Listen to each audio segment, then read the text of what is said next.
Assalamualaikum warahmatullahi wabarakatuh.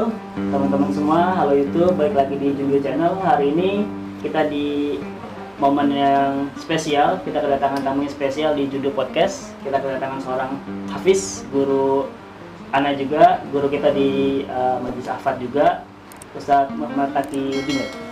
Muhammad Taqiyuddin. Beliau ini seorang Hafiz. Sekarang masih ini Ustadz, pendidikan di mana Ustadz sekarang? Sekarang pendidikan di Perguruan Tinggi Ilmu Al-Quran Pasar Jumat. PT IKI. Apa kabar sekarang? Apa kabar sekarang? Alhamdulillah sehat, alhamdulillah.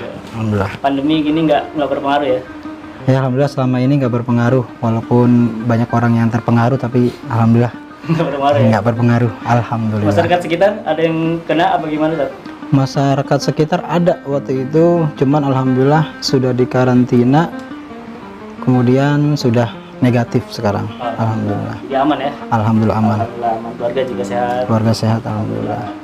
Jadi Ustadz Taqi ini seorang Hafiz, jadi kita tanya-tanya nih mengenai bagaimana sih kehidupan seorang Hafiz, gimana perjuangannya Ustadz Taqi bisa menjadi seorang Hafiz juga. Nah, kita mulai nih Ustadz nih. Ya, Ustadz ini belajar Hafiz di mana Ustadz?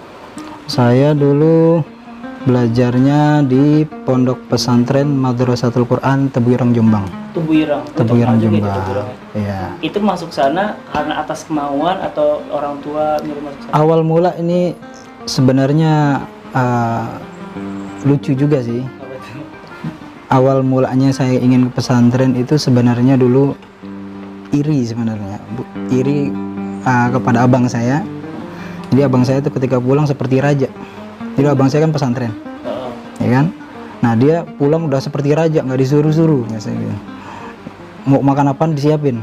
Nah dari situ saya pengen banget pesantren, supaya nggak disuruh-suruh, gitu maksudnya. Supaya jadi raja lah, gitu. Hampir diminta apa aja dikasih. Nah dibawalah oleh encing saya. Pokoknya saya dulu minatnya tuh di Gontor, karena dulu kan terkenal Gontor doang. Tapi abang Ustadz Taqi di mana? Itu. Dulu abang saya di pesantren SD di Habib yang di sini. Oh beda ya, bukan Tebuireng? Beda, bukan Tebuireng. Masih SD udah pesantren ya. Nah saya dibawa lah tuh. Pokoknya niatnya ke Gontor. Dibawa naik kereta, nggak tahu mau kemana tujuannya. Taunya saya cuma ke Gontor.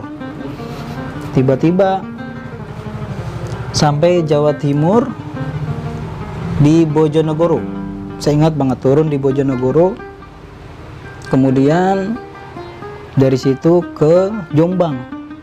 Saya nggak tahu itu Jombang daerah apa, saya nggak tahu. Pokoknya anjing saya bawa ke sana. Tiba-tiba langsung menuju ke pesantren Tebuireng Mbah Hashim itu Tebuireng Pusat. Saya ditunjukin mau nggak pesantren di sini. Di Tebuireng. Awalnya saya nggak mau ah.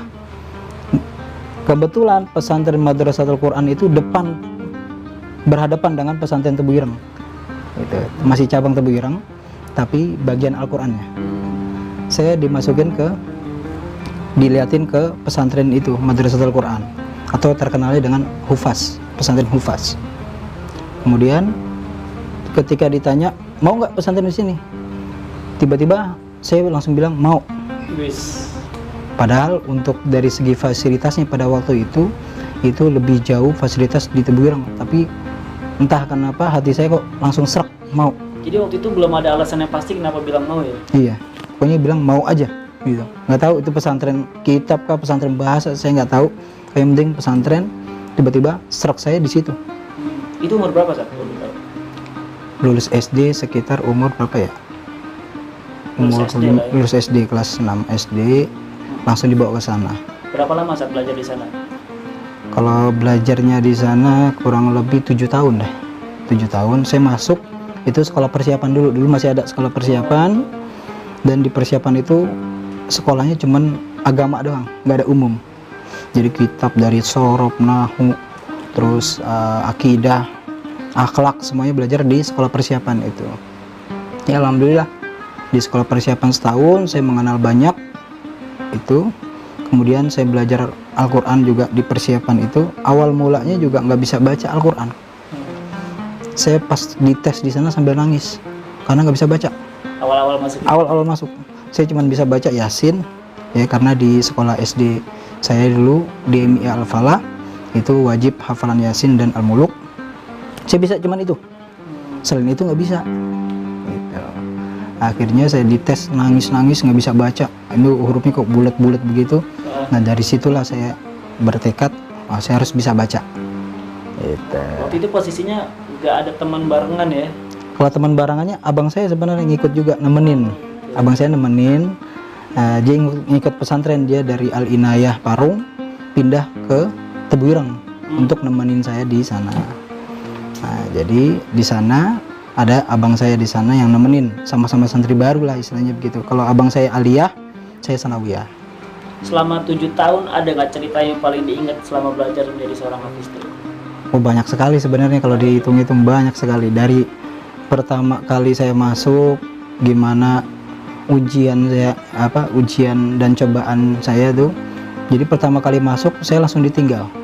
Ditinggal? Maksudnya nggak pakai dijenguk, ditaruh. Biasanya kan kalau santri baru kan di ngayomin dulu sama orang tua. Gitu ya. Saya kan nggak sama orang tua, sama encing saya. Udah masuk, udah pendaftaran semuanya udah kelar, saya udah masuk, ditinggal pulang. Cuman dikasih uang, waktu itu saya lupa yang megang uang abang saya. Nah uangnya cukup alhamdulillah sebulan. Ya. Nah bulan berikutnya saya nggak dikirim sama sekali. Sebulan penuh nggak dikirim. Saya nangis, saya bingung, belum punya teman satu, yang kedua mau makan susah ya kan, makan kan cuma 2 kali sehari. Malam itu saya kelaparan, nangis tiap malam tuh. Tapi nangisnya itu sambil ngaji. Saya isi luang waktu itu, lapar itu, sambil ngaji sampai tertidur. Gue nangis karena kelaparan. Terus sebulan gak dikirim. Ya, alhamdulillahnya setelah sebulan gak dikirim itu, bulan berikutnya sampai saya lulus itu kiriman gak pernah telat. Alhamdulillahnya. Nah mungkin saya sadar di situ, setelah itu saya sadar mungkin kalau saya dikirim saya akan main atau apa. Nah setelah kenapa nggak dikirim, mungkin itu cobaan atau ujian buat saya supaya lebih giat lagi, rajin ngajinya. Ternyata pas nggak dikirim bang saya lebih giat rajin. Justru karena penderitaan itu jadi belajar ya? Belajar. Lebih baik. Terus saat ini jadi hafiz di umur berapa waktu itu? Ingat nggak? Seingat saya kelas 3, kalau umur saya lupa. 3 apa tuh? Kelas 3 sanawiyah. Sanawiyah ya. Jadi saya di sekolah persiapan itu pertama kali masuk, saya ingat itu ngaji saya di sana ada kelas D, C, B, A. Nah saya di C. Biasanya bisa baca tapi belum lancar di C itu. Nah saya di kelas C. Selang semester itu langsung masuk B. Gitu. Kemudian nggak lama langsung masuk A. Itu masuk B terus langsung ke A itu karena kemampuan atau karena kemampuan, karena kerajinan kita baca Al-Quran, dites dah tuh. Jadi setiap semester ada tesnya. Pantas nggak masuk kelas B, pantas nggak masuk kelas A gitu. Akhirnya di situ saya belajar terus sampai sehari, karena saya kebetulan punya teman juga satu kelas. Itu saya lihat kita berlomba tuh. Berlomba. Dia sehari berapa juz nih saya tanya. Oh sehari 5 juz, saya harus ngelebihin. Akhirnya baca sehari 10 juz bacanya. Baca Al-Quran 10 juz. Begitu berlomba terus. Nah akhirnya teman-teman saya tuh yang barengan sama saya tuh barengan tuh. Meskipun beda kelas tapi bareng dalam kelasnya B, cuman B ada B1, B2, B3 itu tergantung bagus suaranya, bagus bacaannya gitu. Nah, habis itu selama 2 tahun saya digembleng membaca. Selama 2 tahun tuh. Tahun 2000 saya masuk, 2001 saya gemblengan, 2002 saya wisuda binador, wisuda baca. Jadi di sana ada wisuda binador, itu wisuda membaca. Saya lulus. Nah, 2002 sampai 2003, 2004, 2005 saya selesai. Kayak wisuda kelas 1 aliyah wisuda. Tapi untuk hafalan kelas 3 sanawiyah saya sudah selesai alhamdulillah. 30 juz. apa metodenya cocokkah di sana atau bagaimana tuh menurut Ustaz? Metodenya sangat bagus sekali di sana karena mungkin banyak guru-guru yang memang apa namanya belajar langsung oleh pendiri yaitu Kiai Haji Al-Maghfurullah Kiai Haji Yusuf Masyar. Nah, beliau sendiri yang menggembleng guru-guru kami. Nah, dari situ saya belajar cara metodenya bagus sekali, fasohanya, dan terkenal fasohah paling bagus yaitu di pesantren saya, Madrasatul Quran. Nah, kalau kehidupan setelah menjadi seorang hafiz, gimana Ustadz memandang gelar hafiz itu ya? Apakah sebuah spesial atau buah beban justru gimana Ustadz? Awal mula saya pesantren namanya anak-anak ya dulu ya. Kan namanya anak kelas 2, kelas 3 itu kan masih pikirannya masih anak-anak, apalagi dulu ya. Belum ada HP dulu. Iya, dulu belum ada HP. Tapi masih HP belum canggih banget, ada tapi belum canggih banget. Ingat banget saya tuh menghafalin Quran selesain karena ingin dibelikan HP oleh orang tua saya. Saya niat pokoknya kalau selesai 30 juz dibeliin HP. Gue itu makin semangat sih. Makin semangat, akhirnya saya selesai dibeliinlah HP yang pertama kali Nokia itu. Nokia yang kecil kayak apa nih? Yang modelnya kayak waktu itu pada zamannya bagus itu. Paling bagus itu. Paling bagus. Nah, habis itu dapat, dan setelah hafiz ini yang bikin saya terharu oleh orang tua saya ketika beliau menghadiri wisuda tahfiz saya. Itu beliau bicara begini, Allah aja udah percaya sama ente sehingga Al-Qur'annya ditaruh di dada ente, maka nggak ada kata nggak percaya omongan ente yang keluar. Jadi orang tua pun percaya sama kita. Walaupun kadang kita namanya orang inian kan, kita kadang bohong gitu ya. Kadang bohong orang tua, tapi percaya aja. Karena orang tua saya menghormati Al-Qur'an yang ada dalam diri kita. Tuh. Kalau untuk bebannya nggak ada beban. Bebannya cuma satu, menjaga doang. Menjaga hafalan itu paling berat. Gimana tuh cara menjaga biar kita kan kita disebutlah semakin lama semakin berumur kita semakin lama. Itu gimana cara jaga 30 juz tetap kita hafal tuh? Nah, bagusnya metode di sana tuh begini. Ketika seorang sudah hafal, itu di samping setorannya bagus, fasohanya bagus. Kalau mau wisuda di sana harus disimak 30 juz. Ada yang simak. Kalau nggak lancar nggak boleh wisuda. Itu meskipun dia udah hafal. Makanya harus lancar dulu, disimak 30 juz oleh para asatidz atau sama teman kita sendiri dan dinilai pantas nggak dia di wisuda. Kalau dia lancar, pantas di wisuda. Nah, dari situ hafalan kita semakin kuat. Karena salah satu cara supaya hafalan kuat yaitu kita membaca tanpa Al-Quran. Itu dibaca, dan disitulah cara metode yang bagus menurut saya di pesantren saya seperti itu. Karena banyak pesantren Al-Quran dia selesai Al-Quran tapi karena nggak merojaah, terus wisudanya juga nggak ada dites dulu, dan itu cepat hilang ya, cepat hilang hafalannya. Tergantung metodenya juga. Metode. Nah, setelah sekarang menjadi seorang hafiz, berarti udah berapa tahun sampai sekarang menjadi seorang hafiz? 2006 saya wisuda, 2005 atau 2006 itu saya wisuda. Sekarang 2020. Ya 15-16 tahun. Nah, sekitar itu. 15-16 tahun. Nah, sekarang apakah Ustaz habis ini langsung mengajar, maksudnya buka yayasan tahfiz atau pendidikan tahfiz atau mengajar tahfiz juga Ustaz sekarang? Kalau sekarang alhamdulillah saya ingin sekali mendirikan pendidikan atau mendirikan yayasan tahfiz Al-Quran, namun ya ada kendalanya lah, masih ada kendalanya ya. Kemudian insya Allah sampai sekarang saya terus mendidik anak-anak untuk membaca Al-Quran dari Iqra sekalipun sampai Al-Quran ya. Karena kalau di kampung itu lingkungan sih harus mendukung sebenarnya, karena susah sekali kalau nggak didukung dengan lingkungan. Banyak anak-anak yang mental pada waktu itu udah mau hampir 1 juz 2 juz itu udah hafal, tapi mental. Kalau sekarang zaman teknologi. Nah, zaman teknologi sebenarnya lebih mudah sekarang karena banyak kan tinggal dengerin aja, tinggal ada metode-metode di YouTube itu yang cara menghafal, terus dikasih bacaan dengan murotal, tinggal dengerin doang, tapi lingkungan juga, semuanya lingkungan.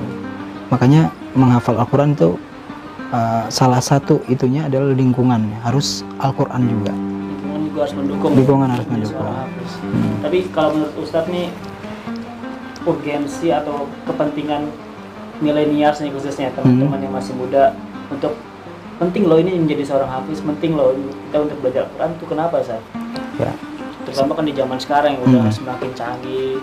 Ya, salah satunya kan yang pertama yang jelas banget itu bakal menolong ya, atau memberikan mahkota terbaik nanti kepada orang tua kita di yaumil akhir atau di yaumil qiyamah. Nanti kita akan memberikan mahkota yang pertama itu dari segi agama. Yang kedua dari segi dunia pun Al-Quran itu sangat unik, sangat menarik. Al-Quran kalau niat kita misal kita buat dunia itu jelas Al-Quran itu sangat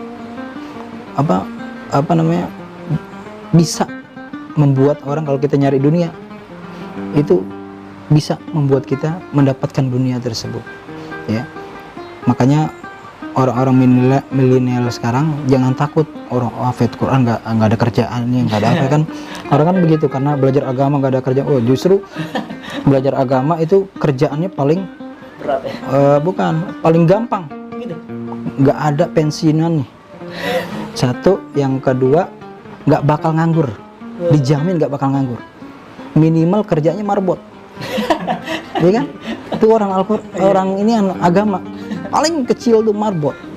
Makanya nggak ada istilah orang yang belajar agama itu nganggur, nggak ada. Pasti ada kerjaannya. Tuh.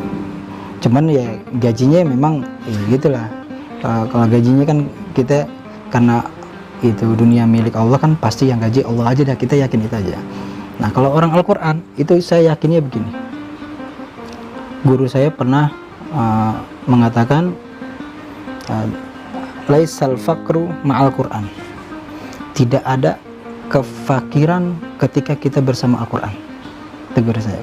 Saya yakin di situ saja bahwasanya orang yang bersama Al-Quran tiap harinya itu nggak ada kata miskin, tuh nggak ada. Itu yang jamin Allah Subhanahu wa Ta'ala. Karena sudah menjadi keluarganya, ahlullah. Al-Quran kan ahlullah. Jadi sudah menjadi keluarganya, ya, jaminan Allah kita nggak bakal fakir. Ya, untuk makan masih ada lah, begitu istilahnya begitu. Nggak belangsak banget, kata orang Betawi, nggak belangsak banget. Tuh. Seandainya misalnya ada yang belangsak, bisa protes. Ya Allah, saya udah jadi keluarga engkau. Kenapa masih fakir begini? Bisa kalau orang yang benar-benar ini aneh. Ada levelnya itu ya. Iya. Jadi levelnya tinggi itu bisa. Gitu. Kita dekatin Allah dengan Al-Quran, maka dunia dan isinya Insya Allah sama akan dijamin sama Allah. Karena Allah tadi yang menggaji kita langsung. Iya. Bahkan ada istilah tuh, bagaimana aku takut miskin sedangkan aku ciptaan yang maha kaya. Benar. Kayak gitu ya. Benar.